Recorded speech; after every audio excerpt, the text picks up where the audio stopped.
In the previous video, I introduced a software-based wall climbing method for light users, suitable for those who occasionally need to bypass internet restrictions on their phones, tablets, and computers.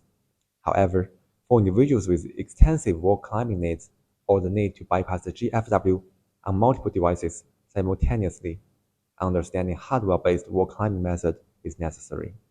Before we begin, I recommend you check the video descriptions for a table of content to better understand the progression of the video. This video series will have multiple parts with some time gap in between. If you plan to reside in China for a period of time, this video series will be very helpful to you. Towards the end of the previous video, I briefly introduced the concept of hardware-based wall climbing method, specifically router-based tools. The principle behind it is simple. You install wall climbing software on the router, allowing all devices connected to the router to bypass internet restrictions.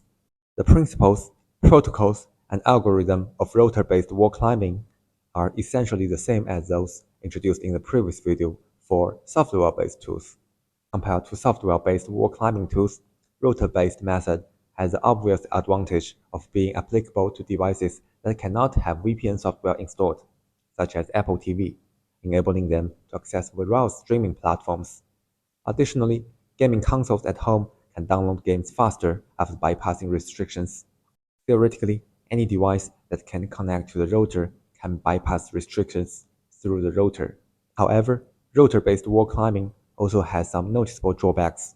Although most viewers may not encounter these issues, due to the limited CPU power of the router, the tasks of encrypting and decrypting traffic, in addition to routing functions, may cause network lag, crashes, or underutilization of bandwidth. The solution to this problem is simple: purchase a better router.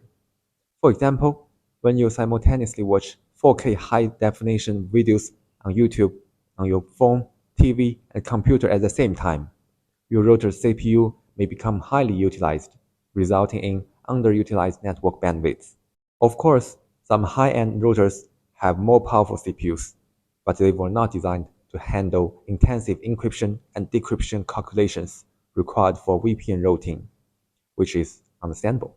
To use a router for wall climbing purpose, you need a router that can have an operating system installed, and currently, ASUS routers are the most common choice. The operation principle involves flashing a customized version of the router's firmware, Merlin, then installing a customized wall climbing software within the system, and inputting SOX5 nodes, SS V2Ray Trojan to enable router-based wall climbing functionality. Regarding this technical operation, you can find relevant information on platforms like GitHub. If you are interested, you can explore it further. Another hardware-based wall climbing method is using a software-defined router, which is essentially a modified router. Unlike regular routers available on the market, software-defined routers have excellent performance. They can be seen as small computers and can even have operating system installed on them. You can even modify a computer into a software-defined router by adding antennas to it, thus achieving router functionality.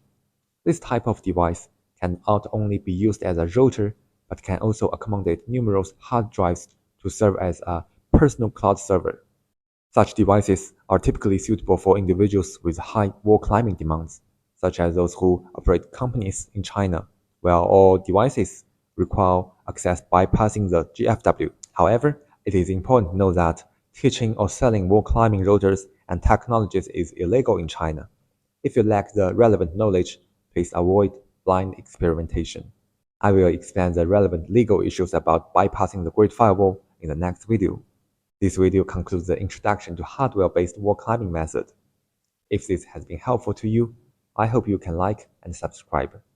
In future videos, I plan to specifically discuss my solutions of wall climbing and the legal topics related to bypass the GFW in China, which I believe you will find interesting.